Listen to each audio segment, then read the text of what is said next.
BJP జాతీయ ప్రధాన కార్యదర్శి మంత్రి నారా లోకేష్ చేపట్టిన చారిత్రాత్మక యువగళం పాదయాత్రకు 3 ఏళ్లు పూర్తయ్యాయి. ఈ సందర్భంగా రాష్ట్ర వ్యాప్తంగా పార్టీ శ్రేణులు సంబరాలు జరుపుకుంటున్నారు.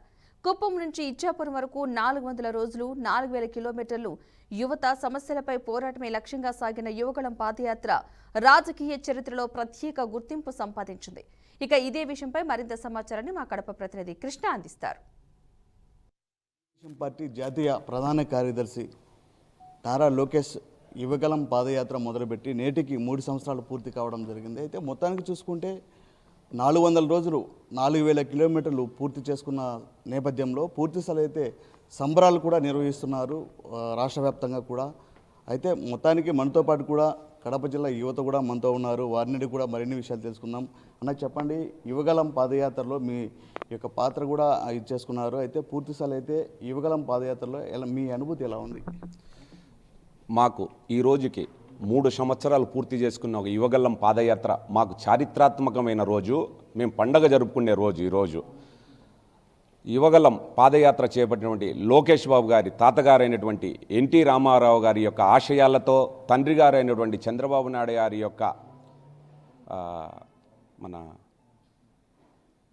ఆశయాలతో మన యువగళం ఒక పాదయాత్ర ఒక్క అడుగుతో మొదలుపెట్టి 3126 కిలోమీటర్లు సాగినటువంటి ఈ యొక్క పాదయాత్ర మాకు ఎంతో చారిత్రాత్మకంగా నిలబడింది. అదేవిధంగా రైతన్నలకు కన్నీటితో స్వాగతం పలికినటువంటి ఈ యొక్క పాదయాత్ర, అదేవిధంగా ఆడపడుచులకు ఆడబిడ్డలకు భద్రత కల్పించనని గత ప్రభుత్వం చేపట్టినటువంటి అరాచకాలను లోకేష్ బాబు గారికి చెబుతూ, అదేవిధంగా యువతకు ఎన్నో ఇబ్బందులు కలిగించిన గత ప్రభుత్వము చేపట్టినటువంటి కార్యక్రమాలను అదేవిధంగా లోకేష్ బాబు గారికి యువత చెబుతూ ఎంతోమంది లక్షలాది మంది యువత మరియు ఆడవారు మహిళలు తరలి వచ్చి ఈ యొక్క పాదయాత్రను ఎంతో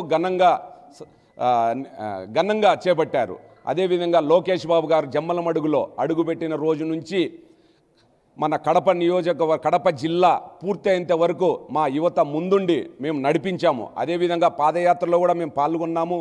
ఆ రోజు ప్రతి ఇంటి గడప తొక్కుతూ, అమ్మ మీకు నేనున్నాను, మీకు ధైర్యంగా ఉండండి, నాకు ఓటు వేయండి అని చెప్పి మాధవిరెడ్డి గారు చేపట్టినటువంటి ఈ యొక్క క్యాంపెయినింగ్ ఎంతో సక్సెస్ఫుల్గా చేసుకొని లోకేష్ బాబు గారి స్ఫూర్తిదాయక మాకు ధైర్యాన్ని నింపింది. ఆ ధైర్యాన్ని మేము మాధవిరెడ్డి గారికి పెట్టాము. ఆ ధైర్యంతోనే మేము అత్యంత మెజారిటీతో గెలిపాం. ఈరోజు బడిగ బలహీన వర్గాలకు ఆశోజ్యోతిగా నిలబడిన వ్యక్తి మా మాధవిరెడ్డి గారు. థ్యాంక్ యూ అన్న. ఏదైతే యువగళం పాదయాత్రకు సంబంధించి కావచ్చు, పూర్తిస్థాయి అయితే 4000 కిలోమీటర్లు నారా లోకేష్ అయితే పూర్తిస్థాయి అయితే ఒక విజయవంతం కూడా చేసుకోవడం జరిగింది. అందులో భాగంగానే మరికొందరు యువకులు కూడా అతనితో పాటు పాదయాత్రలో కూడా పాల్గొన్నారు. వారిని అడిగి మరిన్ని విషయాలు తెలుసుకుందాం. అన్న చెప్పండి, కడప జిల్లా అంటే స్పెషల్, అందరికీ తెలిసిన విషయమే.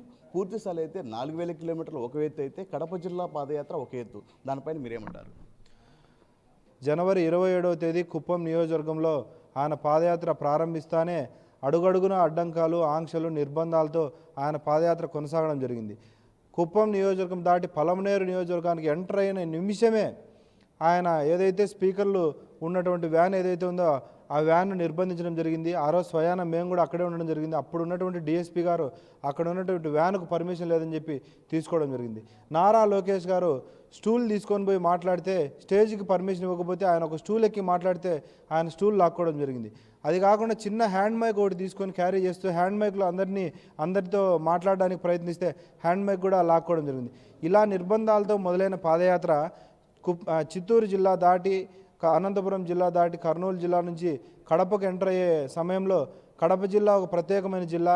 అప్పుడున్నటువంటి ముఖ్యమంత్రి జగన్మోహన్ రెడ్డి సొంత జిల్లా కావడం, కడప జిల్లా పాదయాత్ర సక్సెస్ అవుతుందా లేదా అని ఆలోచిస్తున్న తరుణంలో మా జిల్లా అధ్యక్షుడిగా ఉన్నటువంటి శ్రీనివాస్ రెడ్డి గారు అయితేనేమి, అప్పుడు ఉన్నటువంటి ఇన్ఛార్జీలు అయితేనేమి, ఇప్పుడు భూపేష్ రెడ్డి గారు అయితేనేమి మొట్టమొదటిసారిగా జమ్మలమడుగు నియోజకవర్గంలోకే పాదయాత్ర ఎంటర్ కావడం జరిగింది.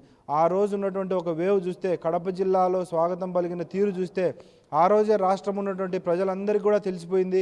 ఈ పాదయాత్ర పూర్తి స్థాయిలో విజయవంతం చేసిన నేపథ్యంలో రాష్ట్రంలో వైసీపీ పార్టీ చిత్తుగా ఓడిపోయే పరిస్థితి, తెలుగుదేశం పార్టీ సునామీ రాష్ట్రంలో రాబోతోందని చెప్పి కడప జిల్లాలో నాంది పలకడం జరిగింది.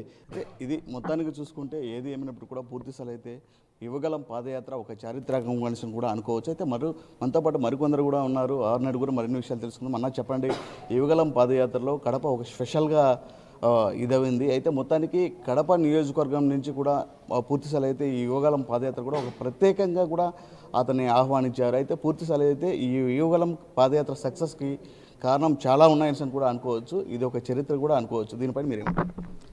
ఈరోజు గౌరవనీయులు శ్రీ నారా చంద్రబాబు నాయుడు గారి ముఖ్యమంత్రిగా ఆధ్వర్యంలో మన నారా లోకేష్ గారు ఆయన చేసినటువంటి పాదయాత్ర చాలా మంది కూడా మన ప్రతిపక్ష పార్టీలు అన్నీ కూడా తప్పులు పట్టినాయి, ఈయన చేయలేడు అది ఇది తప్పుగా భావించినా కూడా ఆయన ఒక సింహంలాగా మొత్తం 3200 చిల్లర కిలోమీటర్లు తిరిగి తండ్రికి దగ్గర తనయుడు అనిపించుకొని ఈరోజు రాష్ట్రంలో ఆయన చేసినప్పుడు పాదయాత్ర చేసినప్పుడు జరిగినటువంటి ప్రతి ఒక్క వర్గాలకు అన్నీ రాసుకొని ఈరోజు రాష్ట్రంలో అభివృద్ధి పడటం కానీ వర్గాలకు కానీ అన్ని విధాలు కూడా ఒక ముఖ్యమంత్రి హోదాలో అన్ని పనులు చేస్తున్నారంటే చాలా గర్వంగా ఉంది.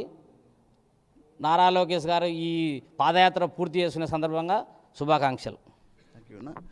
యువగలం పాదయాత్రకు సంబంధించి పూర్తిస్థాయి అయితే మనం అప్డేట్ చూసాము.